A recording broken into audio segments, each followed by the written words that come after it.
господин Ацевски, зборував за оваа влада. Точно знаете за кого зборував.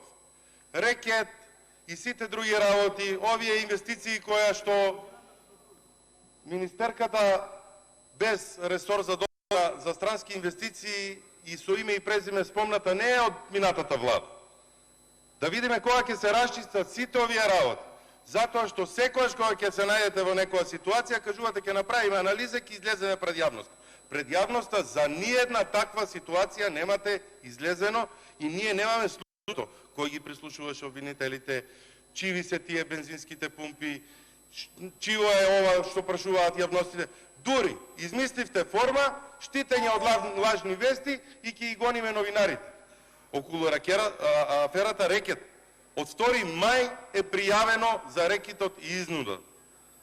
После 2 месеци почна во јавноста да се пушти, па да почнуваат да доаѓаат информации од лево и од десно. Сите Ви благодарам. да се истражат. Самка Ибраимовски, реплика.